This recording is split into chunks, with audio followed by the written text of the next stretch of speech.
Salam sejahtera dan berkah dalam. Bersama dengan saya Romo Alip dari Paroki Yesus Raja Bajiro.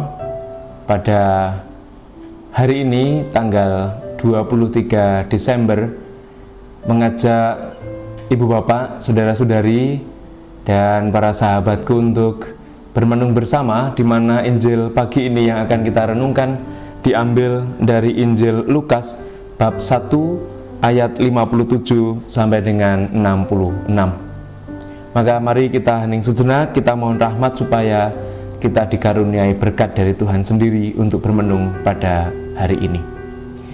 Dalam nama Bapa dan Putra dan Roh Kudus, amin. Syukur bagimu Tuhan atas hari baru Kau anugerahkan pada kami. Berkati kami yang akan bermenung bersama. Semoga rahmat dan kasih-Mu senantiasa memberi kegembiraan bagi kami untuk menyiapkan hari demi hari menyambut kelahiran Putramu Yesus Kristus. Sebab Engkaulah Tuhan kami kini dan sepanjang masa. Amin.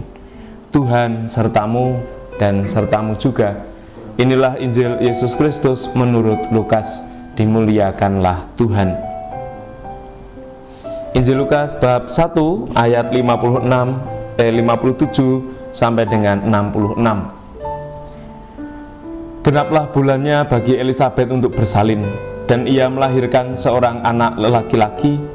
Ketika para tetangga serta sanak saudaranya mendengar bahwa Tuhan telah menunjukkan rahmat-Nya yang begitu besar kepada Elisabet, bersukacitalah mereka bersama-sama dengan dia. Maka datanglah mereka pada hari yang ke-8 untuk menyunatkan anak itu, dan mereka hendak menamai dia Zakaria menurut nama bapaknya. Tetapi Elisabet ibunya berkata, "Jangan, ia harus dinamai Yohanes." Kata mereka kepadanya, "Tidak ada di antara saudaramu yang bernama demikian."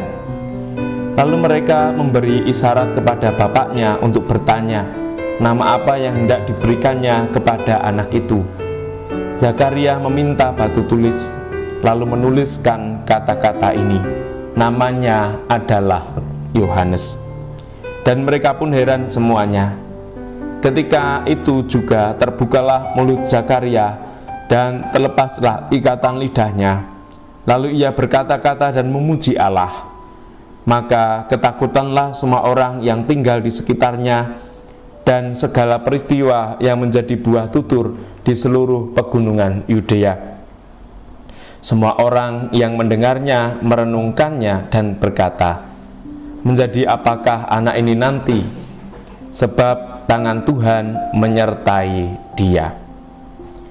Inilah Injil Tuhan kita. Sabdamu sungguh mengagumkan.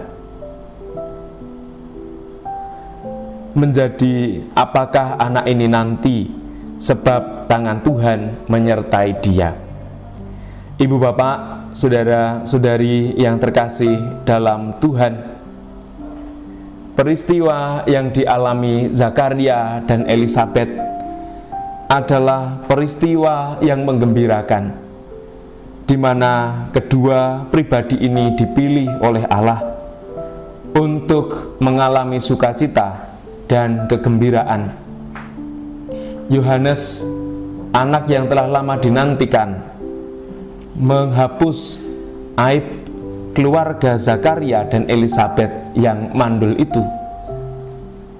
Kegembiraan dan sukacita yang dialami oleh Elisabet dan Zakaria tentu menjadi pondasi dasar bagi iman kita.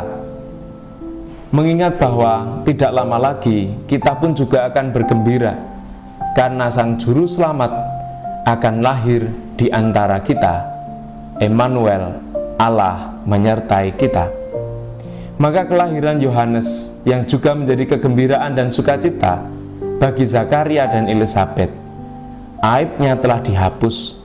Kita juga kelak ketika mengalami kegembiraan karena kelahiran Tuhan, dosa-dosa kita pun akan Ia hapus, karena Ia adalah Emmanuel, Allah beserta kita.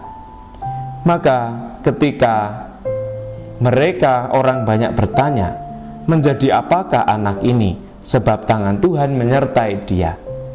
Kita juga mohon rahmat supaya kita pun menjadi berkat dan tanda kasih serta sumber sukacita bagi sesama, karena kita telah dihapus dosa-dosa kita ketika kita nanti bersama-sama merayakan kelahiran Tuhan Sang Emmanuel. Allah Bapa yang baik, kami bersyukur atas penyelenggaraanmu yang nyata bagi Zakaria dan Elisabet, pun pula bagi hidup kami orang beriman ini. Sertai dan jagailah kami dengan Roh Kudus-Mu, sehingga kami mampu menjadi tanda kasih dan berkat bagi sesama. Demi Kristus Tuhan dan pengantara kami. Amin. Tuhan sertamu dan sertamu juga. Dan semoga keluarga kita, persiapan Natal kita, diberkati oleh Allah yang Maha Kuasa, Bapa dan Putra dan Roh Kudus. Amin. Selamat beraktivitas dan Tuhan memberkati. Berkah dalam.